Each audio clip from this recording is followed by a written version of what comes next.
Hermanos, por favor, ubíquense en sus Biblias en la carta del apóstol Pablo que estamos estudiando.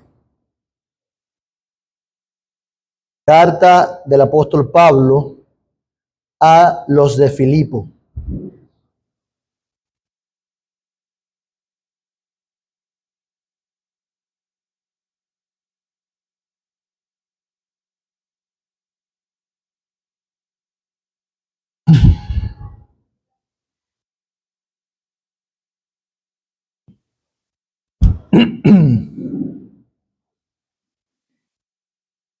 El requisito indispensable para la unidad. El requisito indispensable para la unidad. Ciertamente la unidad de la iglesia, pero también para cualquier otra relación. Así está titulado este sermón. Yo creo que todos sabemos de ese deseo de ser primero en todo. Y sabemos que ese deseo de ser el primero en todo es un problema que se manifiesta en todas las áreas de la vida. Vemos ese deseo de querer ser el primero en todo en la política, en los estudios, en la familia. Cuando uno va manejando quiere ser el primero, en las colas, cada vez que tenemos que hacer alguna fila, y hasta en la religión. El carácter de Diótrefes no está lejos de nosotros hoy en día, sino que más bien está presente siempre en las puertas del corazón de cualquier persona. El apóstol Juan dijo de Diótrefes, al cual le gusta tener el primer lugar entre ellos, o el primer lugar siempre.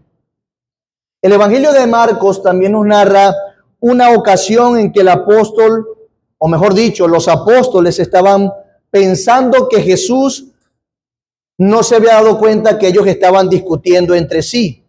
Y lo que discutían entre sí era quién iba a ser el mayor. ¿Se imaginan esa escena, hermanos?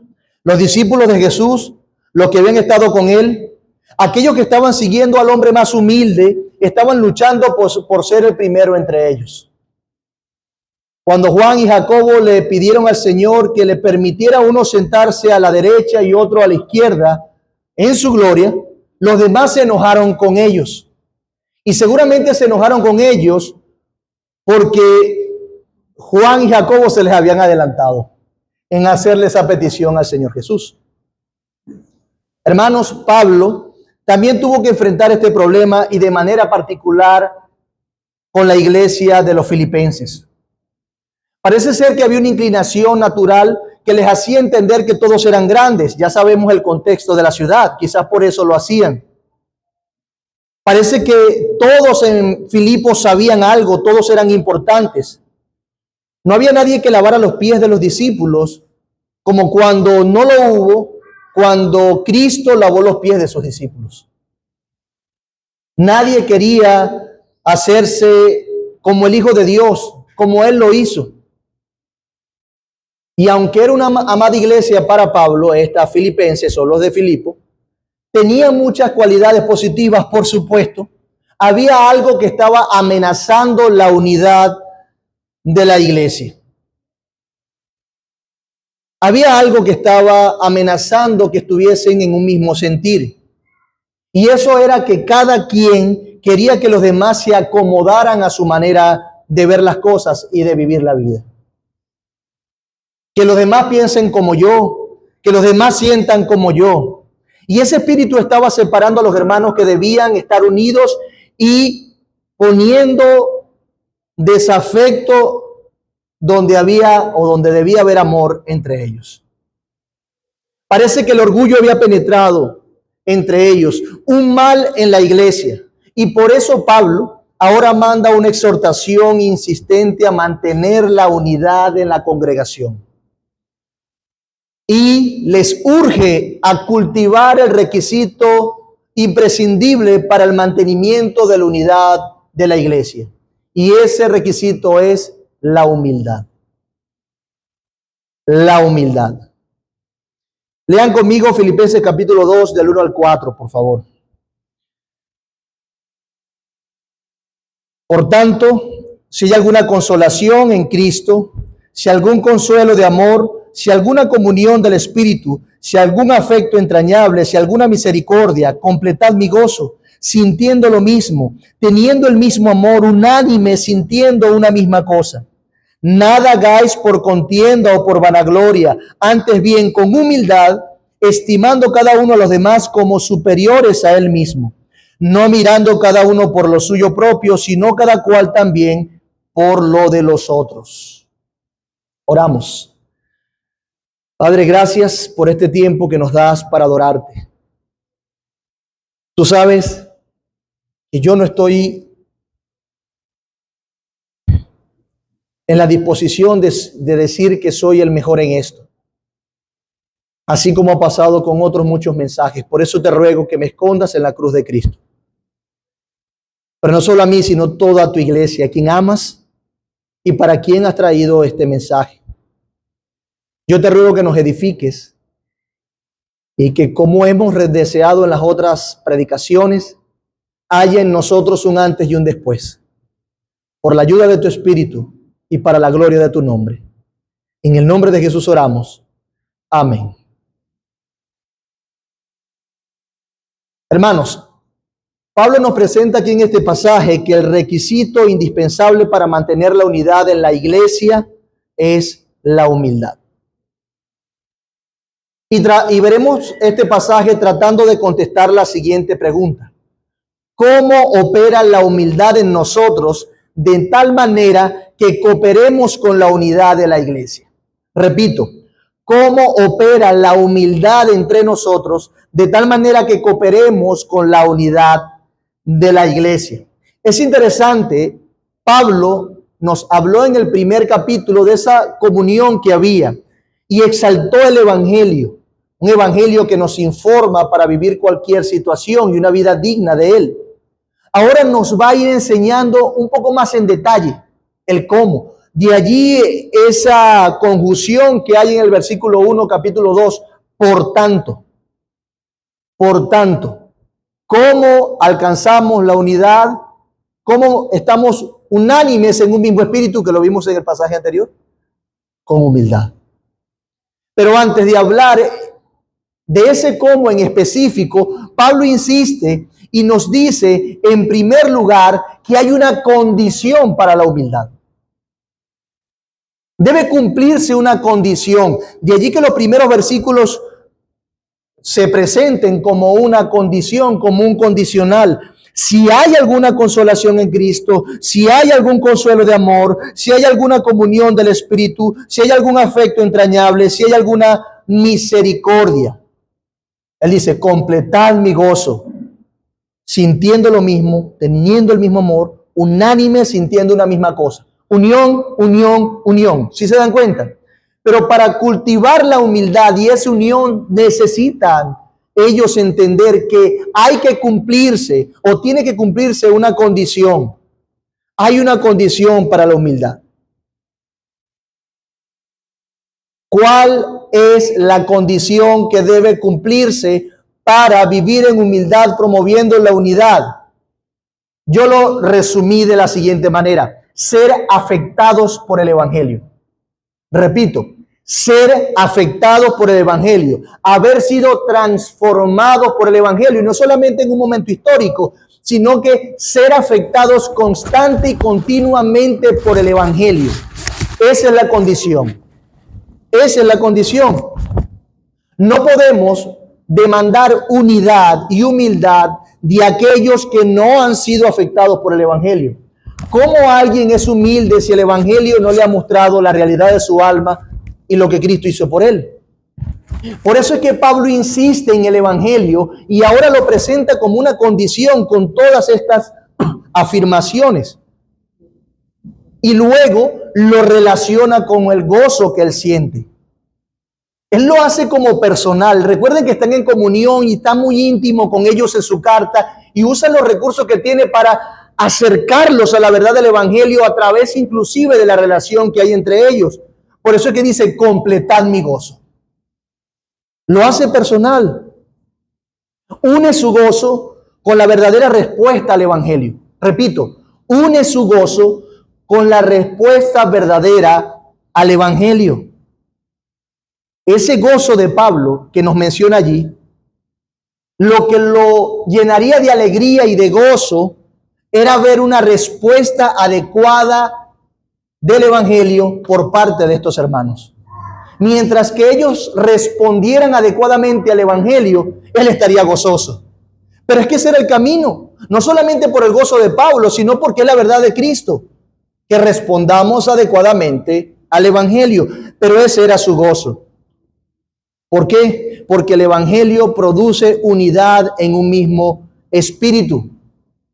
Recuerden, ¿cómo podemos vivir vidas dignas del Evangelio? Comportarnos como es digno del Evangelio. En primer lugar, promoviendo la unidad. Esa es una vida digna del Evangelio. ¿Lo recuerdan? El sermón pasado. Por lo tanto, Pablo lo une. El Evangelio produce unidad en un mismo espíritu.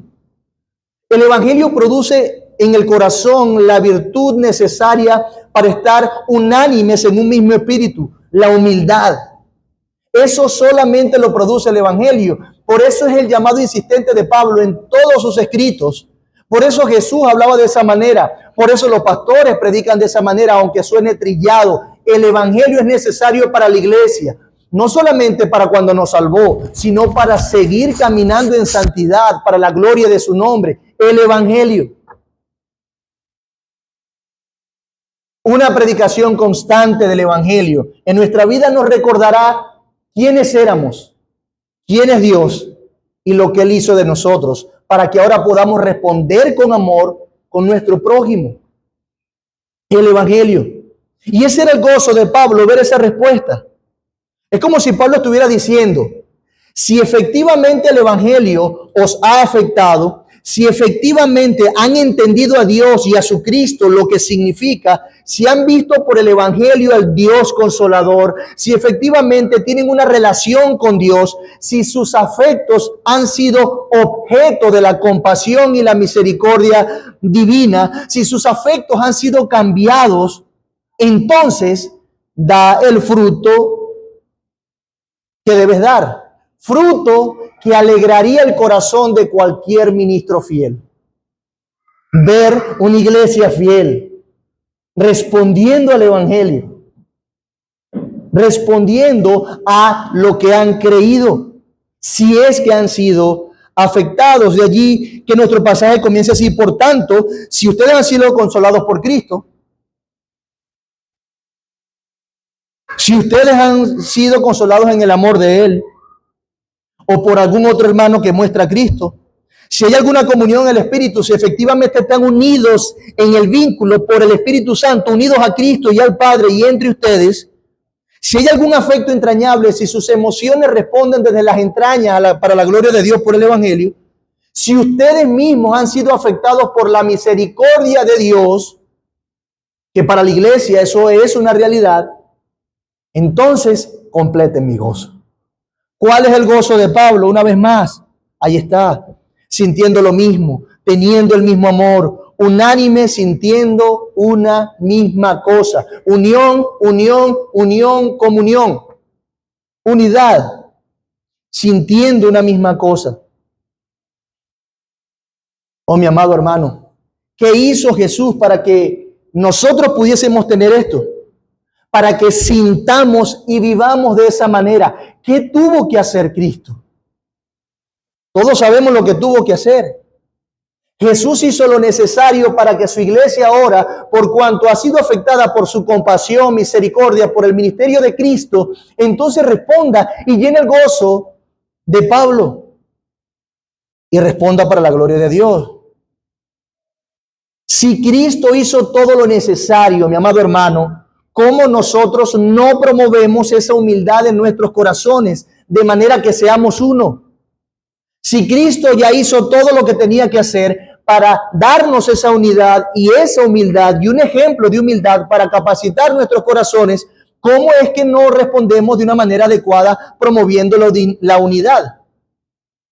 Ya que se supone que hemos sido afectados, ¿por qué? Por el Evangelio. Por eso es que la condición necesaria para mantener la unidad y ser humildes es que tú y yo hayamos sido afectados por el Evangelio. Por lo tanto, si lo tratamos como un contraste en el momento que tú no vives de esa manera, es una duda legítima preguntarnos, ¿has sido afectado por el Evangelio? ¿De verdad has experimentado el consuelo de Dios, la misericordia de Dios? ¿De verdad Cristo te ha salvado y entiendes lo horroroso de tus pecados? Hermanos, la condición inicial es ser afectados por el Evangelio. En segundo lugar, es necesario ver cómo la humildad eleva la visión que tenemos de los demás. Anótenlo allí como segundo encabezado. La humildad eleva la visión que tenemos de los demás. Hemos visto la condición. Ahora vamos a ver cómo la humildad, ese requisito indispensable para mantener la unidad, eleva la visión que tenemos de los demás. Eleva, los hace más grandes ante nuestro propio juicio. A los demás. Permítanme leer para ustedes las Américas en el versículo 3, la Biblia de las Américas, esa versión en Filipenses 2:3. Dice así: nada hagáis por egoísmo o por vanagloria, sino que con actitud humilde, cada uno de vosotros considere al otro como más importante que a sí mismo. Vea eso, que considere al otro como ¿qué? ¡Wow!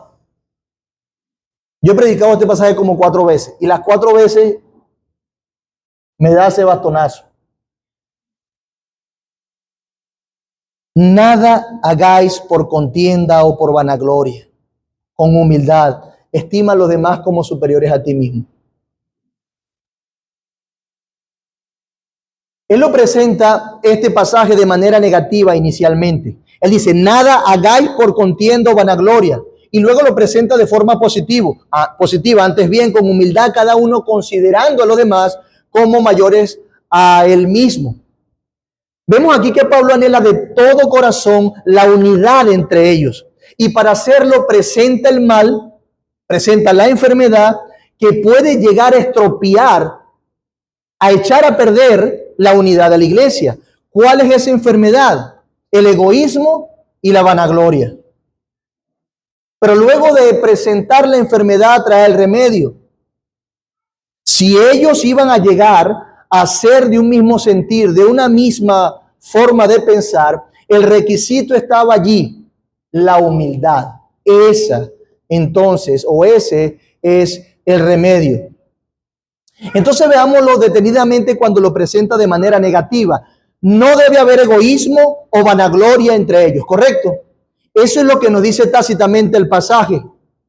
Obviamente hay un énfasis. Nada hagáis por contienda. ¿Qué sí puedo hacer por contienda? Nada. ¿Qué sí puedo hacer por egoísmo? Nada. Nada hagáis por vanagloria. Nada. Note que mientras que Reina Valera dice, nada hagáis por contienda, las Américas traduce esa misma porción en nada hagáis por egoísmo. Contienda y egoísmo llegan a ser palabras sinónimas del mismo original. Es decir, que ellos no debían hacer nada por egoísmo, por contienda, pero tampoco debían hacer nada por vanagloria. Dice alguien que el mandamiento prohíbe solemnemente el hacer algo con la meta del egoísmo. No importa cuáles sean nuestros logros en lo intelectual, no importa cuál sea nuestra fuerza física, no importa cuál sea nuestro logro en la habilidad musical, en la elocuencia, en el vestir, en lo que se tenga o en la religión. El yo no es el primero, dice el autor, ese comentarista. Y continúa diciendo, el egoísmo no debe ser la motivación. Probablemente no hay otro mandamiento en la Biblia que tenga un alcance tan amplio que este, que toque tantos puntos de la conducta humana si es justamente aplicado. ¿Por qué? Porque el egoísmo está en todas las áreas de nuestra vida. El orgullo está en todas las áreas de nuestra vida. Otro ha dicho, y mire cómo lo presenta este. ¿Quién hay que pase un solo día sin en algún aspecto desear mostrarse a sí mismo? ¿Quién hay que pase un solo día sin en algún aspecto desear mostrarse a sí mismo. ¿Qué ministro del evangelio predica sin que nunca haya querido mostrar su talento, elocuencia o aprendizaje? Cuán pocos hacen un gesto que no sea con el deseo de querer mostrar la gracia o el poder con el que es hecho. ¿Quién en una conversación está libre del deseo de mostrar su inteligencia o su poder de argumentación o su habilidad para replicar? ¿Quién toca el piano sin desear la alabanza? ¿Quién protesta en el Senado o va al campo de batalla, construye una casa o compra artículos de vestir, escribe un libro o hace una obra de benevolencia sin estar influenciado por ese deseo? ¿Quién? Dice el autor. Si se quitara de la conducta humana todo lo que es hecho por contienda y vanagloria, es muy poco lo que quedaría, dice él. Hermanos, él tiene razón. Ha dado en el punto. La motivación del egoísmo, la motivación de la vanagloria, la motivación de la contención está muy cerca de nuestro corazón y debemos reconocerlo y asumirlo. Es imposible y equivocado acercarse entonces a esta porción de las Escrituras sin nosotros abrir nuestro corazón y decirle a Dios: Señor, muestra la condición y la realidad en nuestras almas. Ayúdame a verme a mí primero y no ver al otro. Ve cómo esto me está afectando a mí, cómo soy yo el protagonista de esta mala película por mi pecado. Por eso, y en virtud de lo que hemos escuchado, crecer en humildad entonces es querer que cada día alguien más se lleve el crédito. Que el crédito se lo den a otros y no a mí mismo. Eso es crecer en humildad. Que otros se lleven el crédito. Eso es crecer en humildad. Precisamente de ese egoísmo es del que Pablo habla aquí. Habla de esa contención. En otras palabras, se refiere a hacer cualquier cosa con tal de ganar dinero. Esa es la idea en el original. Es la persona que a toda costa procura la ganancia, está dispuesto a hacer lo que sea y de llevarse por delante a quien sea con tal de salir ganando. Eso es el egoísmo o la contienda. Pero está también la palabra vanagloria. La vanagloria perturba las aguas.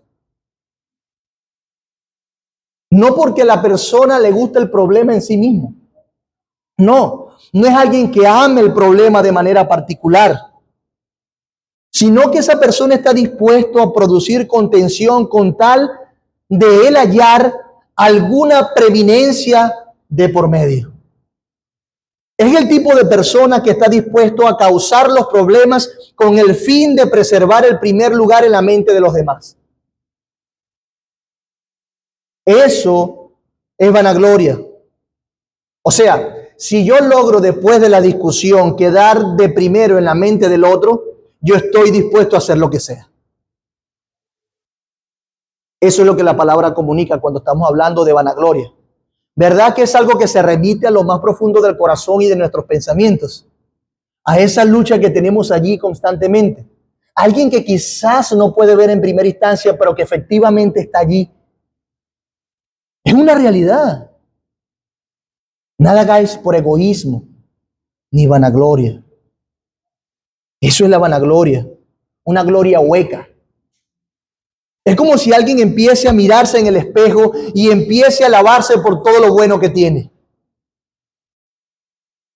¿Te imaginas esa escena? Es una vanagloria. Pues es lo mismo que cuando hacemos cualquier cosa para promovernos a nosotros mismos. Es una vanagloria hueca. Entonces, ¿quién es un contencioso?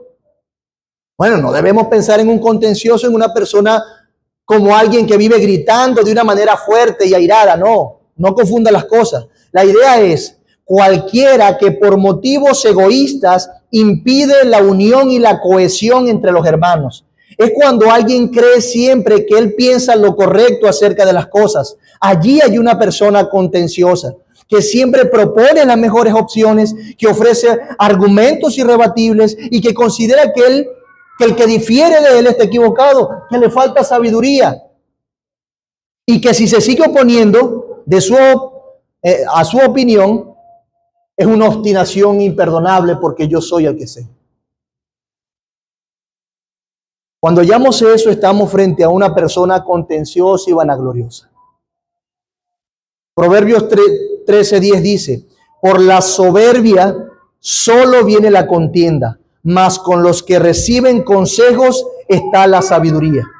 Repito, por la soberbia solo viene la contienda, mas con los que reciben consejos está la sabiduría. Hermanos, ciertamente la soberbia producirá contienda, pero con los que admiten consejo está la sabiduría. Es una ley. El soberbio va a producir peleas, contienda. Donde hay una persona soberbia, allí se produce contienda. La vanagloria también produce contienda. Nosotros estamos estudiando el libro de Si os mordéis os coméis. ¿Lo recuerdan? Basado en gran medida en las palabras del apóstol a los de Gálatas o los de Galacia.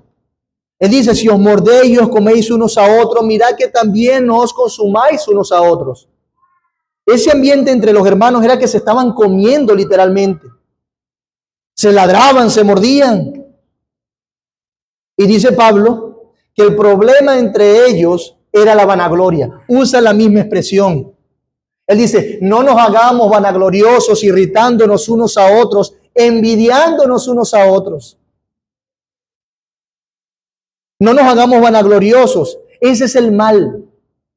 La arrogancia, la soberbia, el orgullo. Y ustedes saben cuál es el detallazo con esto.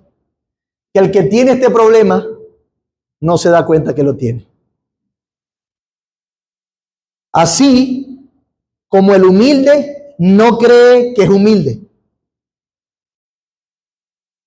El humilde no cree que es humilde, pero el orgulloso tampoco cree que es orgulloso. Decía Martin Lloyd-Jones que si nuestra humildad no es inconsciente, repito, que si nuestra humildad no es inconsciente, entonces es exhibicionismo. Con todo lo que yo le estoy diciendo, hermanos, no quiero ser desbalanceado en esto, porque el mismo apóstol Pablo habló bien de sí, argumentando a favor de su ministerio. Él mismo dijo que Dios lo consoló. Él consuela a los humildes y me consoló a mí. Ojo, hermanos, pendiente. No es que uno siempre tiene que decir: no hay humildad en mí. No, ya va. Eso no tiene nada de espiritual realmente. Quizá lo que manifiesta es una actitud orgullosa por decir eso. Pero el hecho es que una persona humilde reconoce todo lo que le falta. Una persona humilde reconoce todo lo que le falta. Ese es el hecho. Cuando tú creas que no eres egoísta ni orgulloso, es el momento en el que más debe procurar vestirte de humildad. Cuando tú creas que no eres así, necesitas vestirte de humildad. La Biblia nos manda a vestirnos de humildad, hermanos.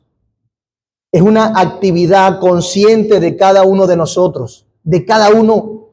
Procurar la humildad no es algo que viene automático, es algo en que nosotros tenemos que trabajar. Es un asunto de actitudes. La humildad, dice alguien, es aquella cualidad que cuando tú sabes que la tienes, ya la perdiste. Es algo ahí, algo en nuestra mente, que lo que hace es descender más, ser más humilde. Si en algún momento dado, la etapa en la que estoy descendiendo, me doy cuenta que he descendido bastante, ya he sido suficientemente humilde, ya basta.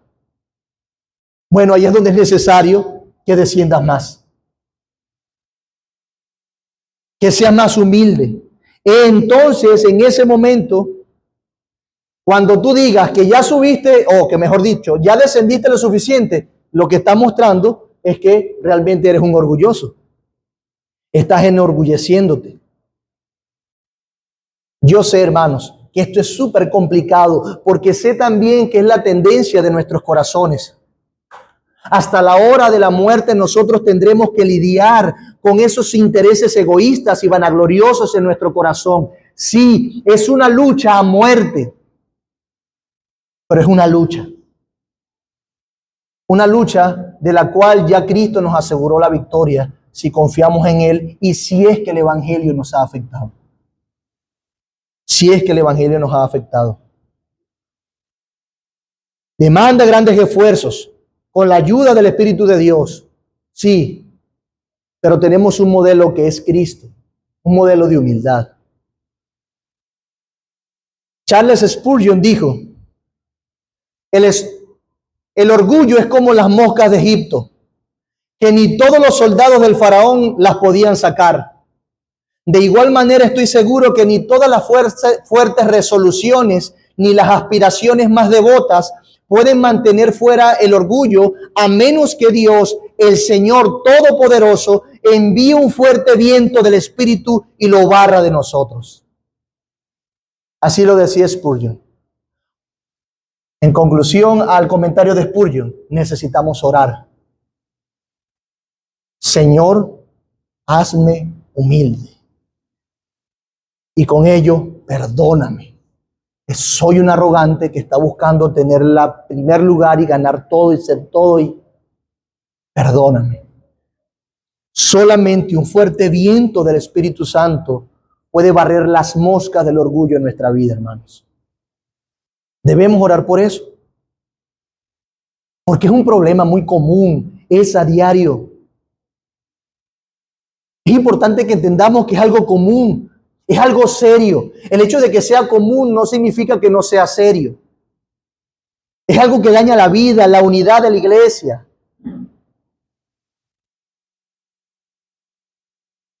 Hermanos, buscar la humildad y preservar la unidad de la iglesia demanda nadar en contra de la fuerte corriente que hay en nuestro propio corazón, que siempre quiere hablar y alar hacia nuestro propio lado.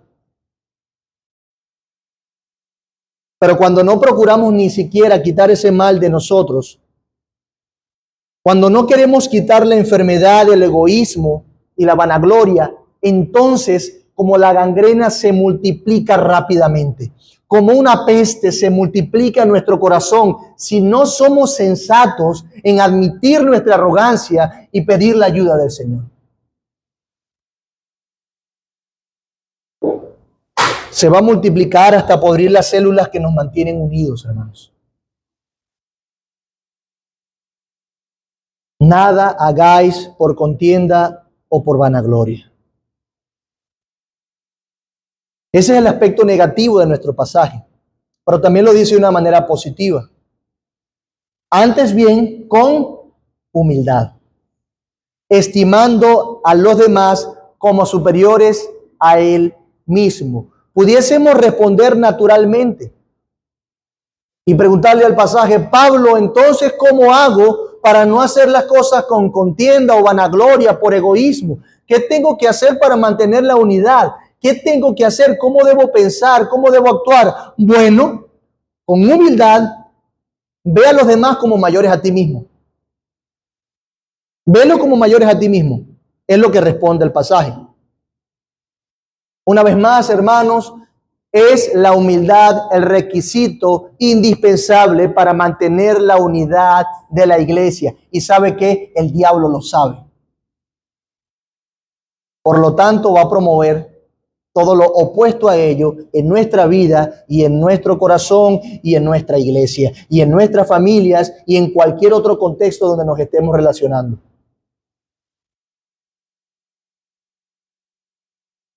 Nosotros pudiéramos enfocar seguramente nuestra humildad desde el punto de vista de nuestra relación con Dios y ya, que es lo que generalmente pasa.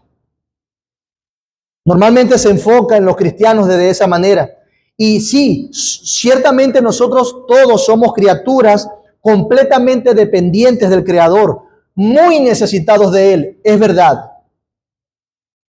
Pero el punto de vista aquí, en nuestro pasaje, no es la humildad en relación con Dios. Escúchame bien. Es nuestra humildad en relación con los hermanos. Ese es el punto de vista. Con los demás, el trato con los demás. Pablo menciona esta idea en Efesios capítulo 4 también, del 1 al 3. Lo voy a leer para ustedes. Mire cómo lo dice Pablo aquí. Yo pues, prisionero del Señor, os ruego que viváis de una manera digna de la vocación con que habéis sido llamados. ¿Lo recuerdan el sermón anterior? Con toda humildad, dice Pablo a los de Éfeso, con toda mansedumbre, con paciencia, y mira el término, soportándose unos a otros en amor. Ya el término nos dice que hay cosas difíciles que hacer, ¿verdad? Soportándose unos a otros. Esforzándoos por preservar la unidad del Espíritu en el vínculo de la paz. La misma idea. Por eso necesitamos como creyentes que han sido afectados por el Evangelio, andar, caminar, conducirnos llenos de humildad y mansedumbre, soportándonos con paciencia los unos a los otros, solícitos en guardar la unidad del Espíritu. De manera que todos nosotros vamos a estar involucrados activamente en lograr, mantener, preservar la unidad en la vida de la iglesia. No es cuestión del pastor o de los que sirven públicamente. Es de todos aquellos que se llamen cristianos, sean miembros o no. Es tu responsabilidad mantener la unidad de la iglesia porque has dicho que has sido afectado por el Evangelio. Y eso, mi hermano, duele.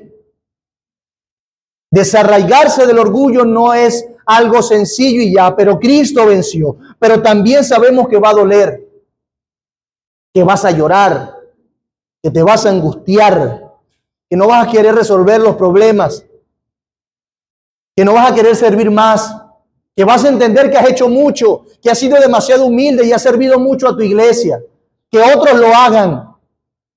Pero finalmente este punto, el punto de referencia cuando se trata de la piedad, no es tu hermano, es lo que Cristo está viendo en ti. Que se va a expresar en cómo tú tratas con tu hermano. Necesitamos todos estar involucrados en esto. Y para mantener la unidad de la iglesia, hermanos, debemos andar en humildad, con mansedumbre, soportándonos, con paciencia, mostrando la actitud de la humildad mientras nos conducimos en la iglesia.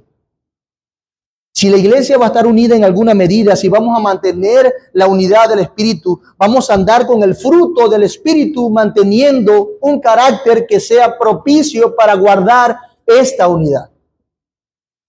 El fruto del Espíritu. Sí, yo sé que Dios tiene sus maneras de llevarnos a la humildad. A veces nos da duro, ¿verdad? Porque solamente por el Espíritu de Dios podemos ser humildes. Y si no somos humildes en obediencia a su palabra, mi amado hermano, Él nos va a humillar para que seamos humildes. Y nos va a humillar de maneras que nosotros no entendemos. Va a usar los que están sobre nosotros, va a usar a nuestros hijos, va a usar la enfermedad, va a usar los problemas económicos, va a usar los problemas de nuestra nación, va a usar a los reyes, va a usar a nuestros cónyuges, va a usar a nuestros hermanos en la fe, va a usar al pastor, va a usar inclusive el pecado de otros hermanos contra mí, va a usar el pecado de mi cónyuge contra mí, con tal de que yo vea realmente el estado de mi corazón y que sea humilde. Y que promueva la unidad. Porque en últimas, hermanos, la unidad de la iglesia brilla cuando está la oportunidad de la desunión y de la contención. Es allí cuando nosotros estamos realmente promoviendo la humildad y la unidad.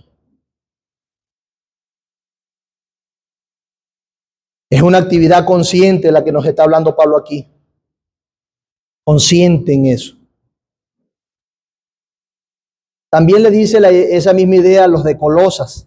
Entonces, como escogidos de Dios, en Colosenses 3:12, entonces, como escogidos de Dios, santos y amados, revestidos de tierna compasión, bondad, humildad, mansedumbre y paciencia, soportaos unos a otros y perdonándoos unos a otros. Si alguno tuviere queja contra otro, como Cristo os perdonó, así también hacedlo vosotros. Pregunta, ¿cómo Cristo nos perdonó?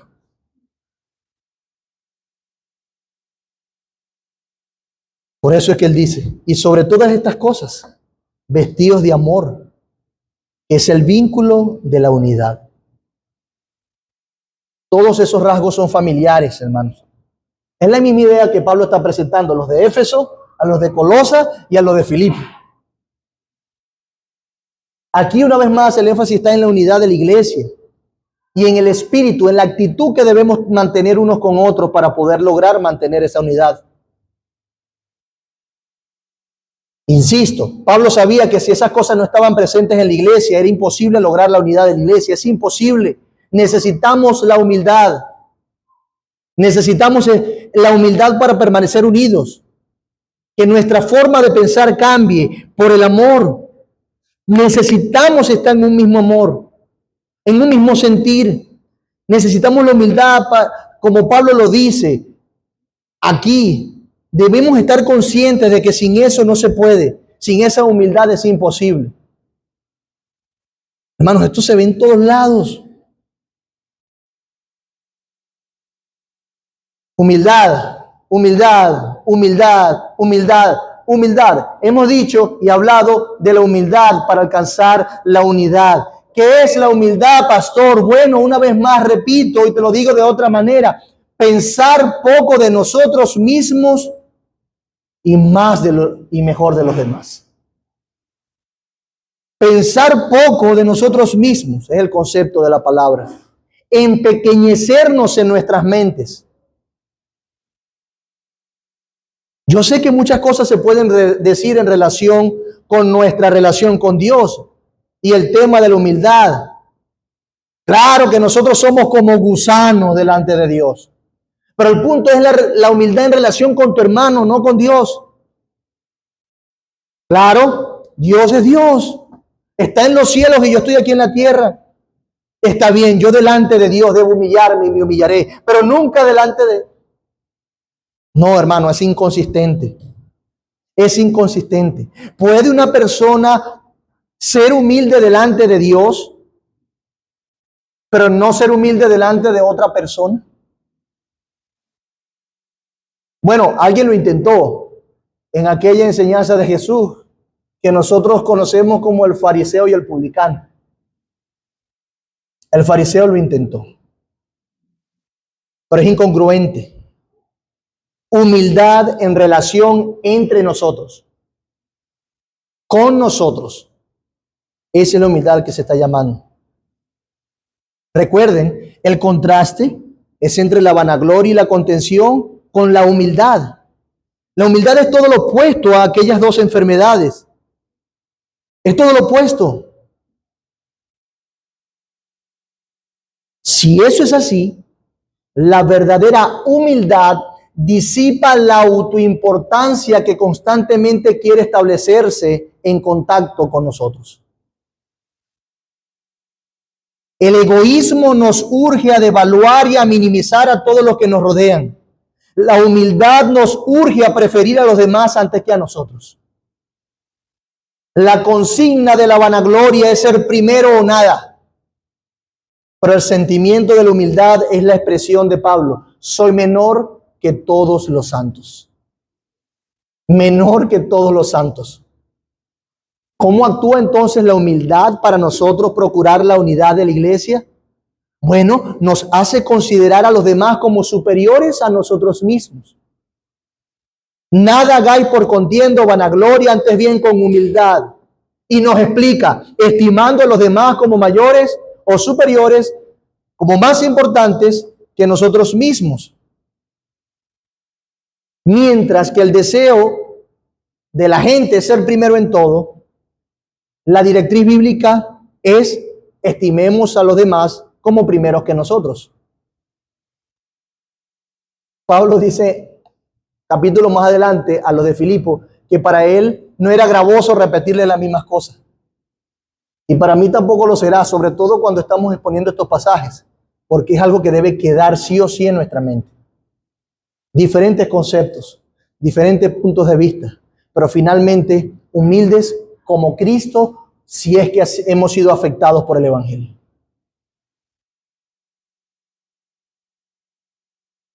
Pudiésemos ampliarlo. Ok, pastor, está bien, pero explíqueme más de lo que significa que consideremos a los demás como superiores a uno mismo. Explícamelo. Bueno, me voy a poner un poco técnico aquí. Viendo el griego, considerando el orden de las palabras en la oración y su sintaxis, considerando la gramática griega y la gramática en nuestro idioma, considerando el comentario de grandes hombres, ¿qué significa que consideremos a los demás como superiores a nosotros mismos? Lo que significa es lo siguiente: que consideremos a los demás como superiores a nosotros mismos. Usted lo sabe, no tiene que estar inventando nada. Usted sabe cómo funciona su corazón, es claro y llano. Considera a los demás como más importantes que tú. No tiene que estar buscándole las tres patas al gato. Allí está. No hay otra interpretación. De ninguna manera, hermanos, vamos a escapar. De ninguna forma vamos a escapar de lo que está diciendo el pasaje. Ve al otro como superior a ti mismo, considerando a los demás como más importantes que tú. La humildad, hermanos, trabaja, opera en nuestro corazón, proponiéndonos pensar, evaluar que el otro es más importante que yo, que el otro es superior a mí. Pablo nos está diciendo que la humildad se va a manifestar en actitudes y acciones que reflejan que consideramos a los demás como mayores a nosotros mismos, en lugar de ver a los hermanos como un grupo de personas que están allí para servirme. No, en vez de eso lo veremos como un grupo que tenemos nosotros la oportunidad de servir. ¿Qué pasa cuando alguien que es superior a ti viene? Tu respuesta natural debe ser servir, ¿verdad? Es más importante. Papá llegó a casa, mamá llegó a casa, el abuelo llegó a casa y tratamos de servir. Bueno, la persona más importante que tú está a tu lado. Está frente a ti, está detrás de ti. Tienes la oportunidad entonces de servir a todos cuanto Dios te haya dado. Porque finalmente tú no vas a esperar, si el evangelio te ha afectado, no vas a querer los elogios de las personas, sino el de Cristo. Bien, buen siervo y fiel. En lo poco has sido fiel, en lo mucho te pondré. Esas son las palabras que queremos escuchar. No el agradecimiento y el aplauso de los hermanos. No es que me consideren para hacer alguna cosa en la iglesia u otra. Cristo es tu juez. Y ese debe ser nuestra motivación. Podemos servir entonces. Hermano, son dos visiones completamente distintas. Fue por esto que en el contexto de los dones espirituales se nos dice que cada uno de nosotros no puede tener más alto concepto de sí mismo que el que debe tener, sino que cada uno debe pensar con cordura conforme a la medida de la fe que Dios repartió a cada uno. Romanos 12:3. Cada quien tenga un concepto adecuado de sí. Y en este sentido debemos recordar lo que éramos sin Cristo. Recuerda quién era sin Cristo, eso te ayudará a ser humilde. Y recuerda lo que ahora eres, no porque te lo ganaste, sino por gracia. Recuérdalo, por la gracia de Dios. Con nuestra vida, con nuestras actitudes, palabras, gestos, acciones y decisiones, decimos algo de nosotros mismos ante la pregunta: ¿y por qué te escogió Dios para salvación? ¿Por qué te escogió? ¿Cómo estás respondiendo a esa pregunta en tu vida, con tus actitudes, gestos, acciones, decisiones, con tu vida? Y quizás alguno dice, o con nuestra actitud lo que terminamos diciendo es: Ciertamente la Biblia no me dice algo o claramente, pero yo sí creo que Dios encontró algo en mí para escogerme y salvarme. Seguramente había algo ahí que Dios vio, que lo movió a acercarse a mí y no a aquella o al otro. Yo sé que la Biblia no lo dice claramente, pero sí, hay algo que tuvo que haber visto en mí. Pero mi amado hermano y mi amado amigo, permíteme decirte qué es lo que Dios ve en una persona para salvarlo. ¿Qué es lo que había allí? Primera de Corintios 1:26 dice, en adelante. Primera de Corintios 1:26. Pues considerad, hermanos, vuestro llamamiento. Y se los digo a ustedes, escúchenme, por favor. Considerad, hermanos, vuestro llamamiento. No hubo muchos sabios conforme a la carne, ni muchos poderosos, ni muchos nobles, sino que Dios ha escogido lo necio del mundo para avergonzar a los sabios. Y Dios ha escogido lo vil o lo débil del mundo para avergonzar a lo que es fuerte. Y lo vil y menospreciado del mundo escogió Dios, lo que no es, para anular lo que es, para que nadie se jacte delante de Dios.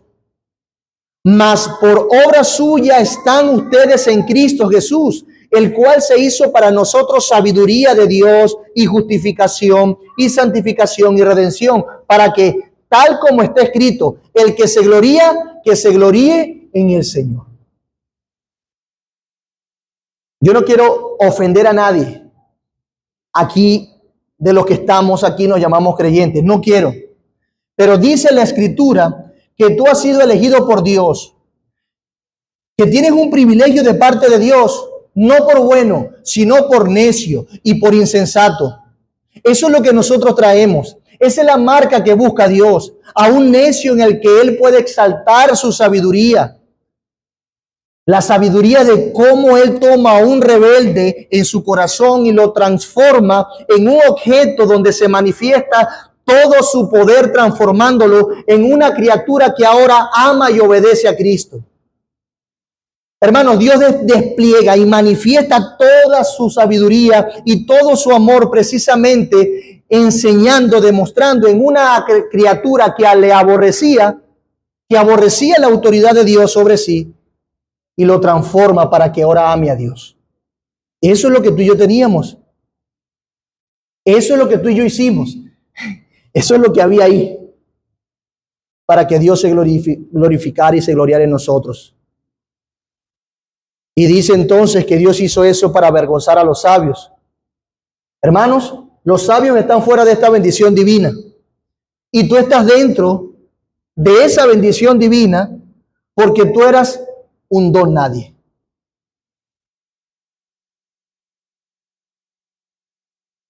Un don nadie en quien Dios ha querido mostrar su gracia. Para que el que se gloríese en el Señor. Cristo no ha sido para nosotros hecho redención, justificación y santificación.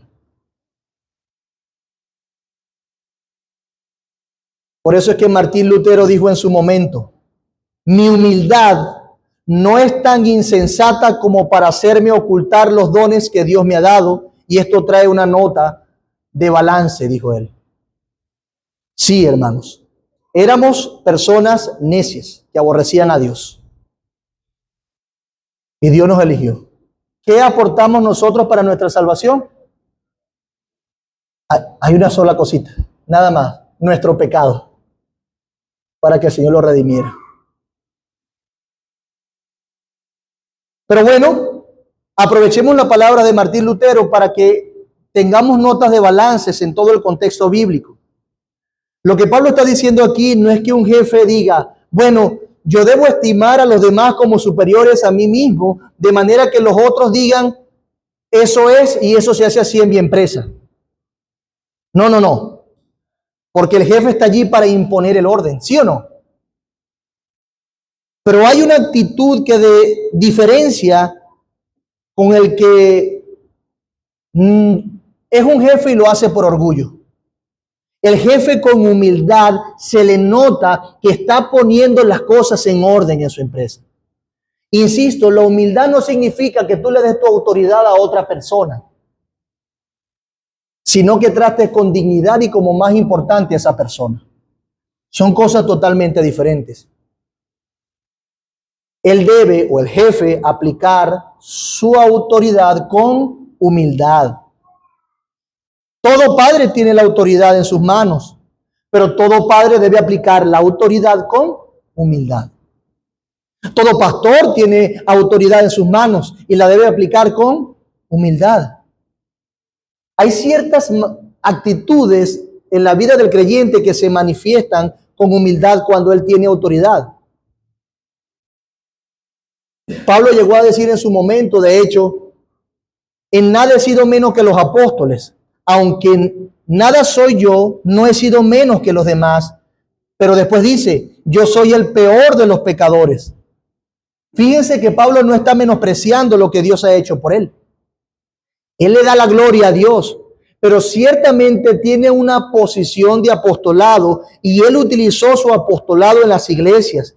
Él daba directrices divinas de parte de Dios. Él enseñaba cómo hacer las cosas con autoridad. Él hablaba con autoridad sin dejar de ser humilde. Y esas son las notas de balance que debemos tener. ¿Pero qué implica esto? ¿Acaso es difícil considerar a los demás como mayores a nosotros mismos? ¿Es difícil?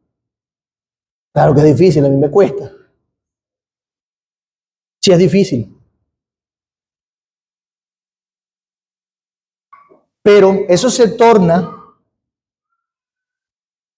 llevadero y hasta fácil. Escúchame bien, hasta fácil. ¿Por qué? Porque has sido afectado por el Evangelio. Y ser afectado por el Evangelio te lleva a reconocer lo que está en tu propio corazón. Porque todo hombre que conoce su corazón encuentra y debe encontrar mucho que le lleve a tener una baja estima de sí mismo. Y puede decir qué gracias están albergadas en el corazón de los demás, que pueden ser superiores a las suyas. En otras palabras, es difícil considerar a los demás como mayores a nosotros mismos. Por nuestro pecado sí. Pero cuando recordamos el Evangelio es fácil. Recuerda tus pecados, lo que piensas, lo que estarías dispuesto a hacer, lo que has pensado y tramado en algún momento. Eso te debe bajar los humos. Eso te debe bajar los humos. Así que cuando veas al otro, bueno, como yo pensé en mi propio corazón, voy a pensar en su propio corazón malo. No. El llamado de Pablo es, ve la gracia que Dios ha puesto en él, las virtudes en las que él es mejor que tú. El razonamiento sería el siguiente. Yo voy a estimar a los demás como superiores a mí mismo, en el sentido que son personas que pueden estar andando con mucho más piedad que la que yo ando. Porque cuando yo considero mi propio corazón, cuántas correcciones debo hacer, cuántas inclinaciones malas tengo, cuántos deseos malos, hermanos, cuánta suciedad. Quedo realmente expuesto.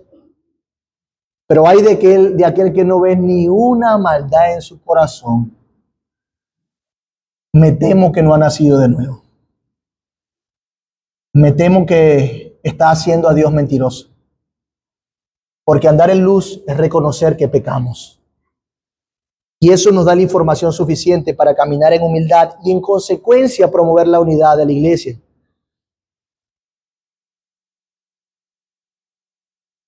Pensar así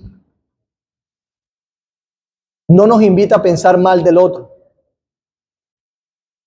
Debemos decir, yo no sé qué es lo que está en el corazón del otro, así que debo pensar lo mejor del otro. Hermanos, si nosotros actuamos de esta forma, nosotros vamos a mirar a los demás como superiores a nosotros mismos. Enfócate en las virtudes de tu hermano, no en cómo pecó contra ti o en los errores que ha cometido. Puede haber conciencia de conocimiento y autoridad, pero a la misma vez, hermanos, una profunda convicción de que estas cosas vienen exclusivamente a través de la operación de la gracia de Dios en nosotros. En alguien indigno e impotente. Si algo lo hago bien, ¿saben qué? Es por gracia.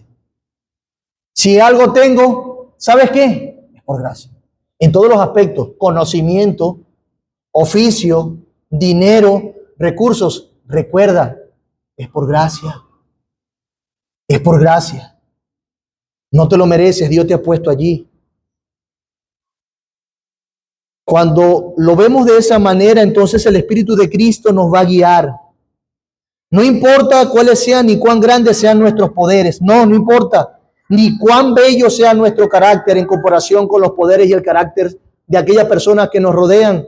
Dios nos va a ayudar a esforzarnos para servirles en amor, ayudarle a las demás personas. Vamos a agradar a nuestro prójimo para su bien, para su edificación y para sobrellevar las cargas los unos de los otros. No importa cuál sea mi posición, porque es por gracia y necesito considerar a los demás como mayores a nosotros mismos, a mí mismo. No importa quién seas. Hermano, usa la maldad de tu corazón para algo bueno. Para humillarte y reconocer el poder de Cristo en ti. Y reconocer las virtudes de tu hermano. Humillándote delante de Dios. Humillándote delante de Dios, hermanos. Dice el versículo 3.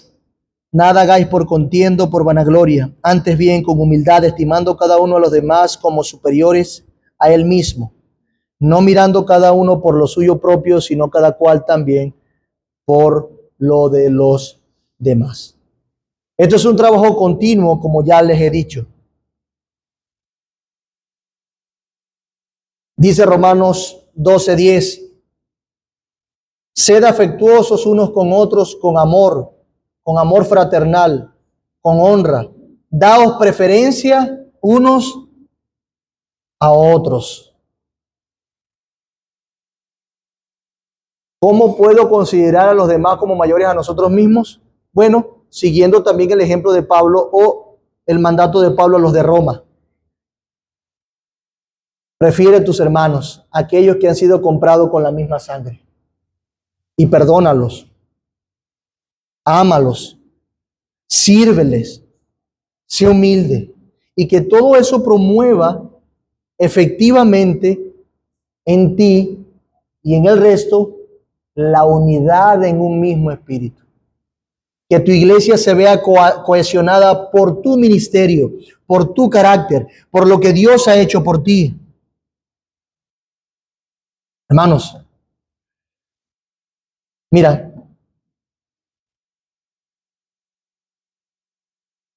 vamos a ir un poquito más lejos para ir cerrando y redondeando la idea. Si nosotros fuéramos perfectos, lo que este texto implica es que aún así debe haber una disposición a considerarnos servidores de los demás. Servidores de los demás. Hasta allí llega este pasaje. Porque ¿sabes qué? Cristo es perfecto. Y sin embargo no vino a ser servido. Él vino a servir. Él vino para dar su vida en rescate por muchos. La actitud de Cristo, siendo perfecto, Señor del cielo y de la tierra, fue de considerar a los demás como mayores a Él mismo. Hermanos, mira esto. Cuando Él se postra, toma allí el agua y el lebrillo y empieza a limpiar los pies de los sucios apóstoles. Él los estaba considerando como mayores a Él mismo. La tradición judía y hebrea es clara. Se estaba humillando para limpiar los pies de sus discípulos. Y Él era perfecto. ¿Acaso se rebajó la gloria del Señor? ¿Dejó de ser Dios en alguna manera? ¿Pecó por lavar los pies de sus discípulos? No. No, hermanos. Cuando Él vino y pasó por este mundo, estuvo sirviendo a los demás consolando a los necesitados, ayudándoles en sus miserias. Lo que Él hizo fue considerar a los demás como mayores a Él mismo. Él vino a este mundo, mi amado hermano, dándole a los demás de todo, mientras que Él no tenía dónde recostar su cabeza. Consideraba a los demás como superiores a Él mismo. En este sentido, ¿había alguien superior a Cristo? Nadie, jamás. Pero Él los consideraba. Hermano, si Él lo hizo, ¿quién eres tú? ¿Quién soy yo? ¿Quiénes somos nosotros? Si Jesús lo hizo, ¿cómo nosotros no vamos a estimar a los demás como superiores a nosotros mismos? Imagínense cómo sería una comunidad de fe así. Traería implicaciones buenísimas para mejorar la relación los unos con los otros. Si Jesús en su posición de autoridad no hubiese condescendido a salvarnos a nosotros, ¿qué hubiese pasado, hermanos? ¿Cuál hubiese sido nuestra posición ahora? ¿Cuál? ¡Qué bendición que Cristo se humilló por nosotros! ¡Qué bendición! La idea entonces es que en la lista de necesidades pongamos a nuestros hermanos primero que a nosotros. Esto es posible, hermanos, esto es posible.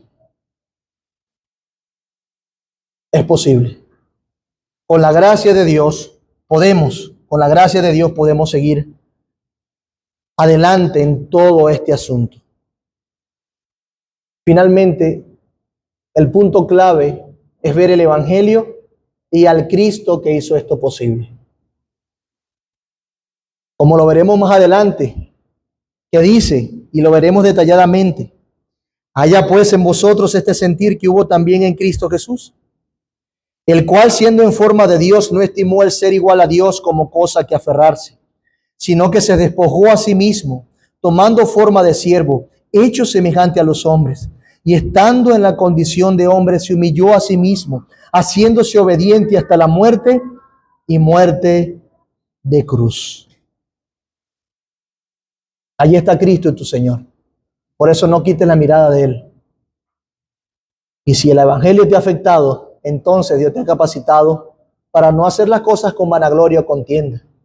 Antes bien, considerando a los demás con humildad, sirviéndose los unos a los otros. El Señor nos ayude, hermanos. Porque ¿sabes qué? Esto es una realidad dentro de la iglesia. Para tu matrimonio, sí, tiene que ver con eso. ¿Cómo en tu matrimonio estás considerando al otro como más importante que tú? Sí, hermanos, estoy hablándole a ustedes, los casados que tienen problemas. Considera al otro como mayor que tú, sírvele, ámalo. Sé como Cristo. Sí, estoy hablando de tu relación con tu hermano de sangre, en tu trabajo. Recuerda que la humildad no degrada. A Cristo su humildad lo terminó exaltando hasta lo sumo. Si quieres que Dios te honre, hónrale siguiendo a Jesús y viviendo para su gloria. Oremos, hermanos.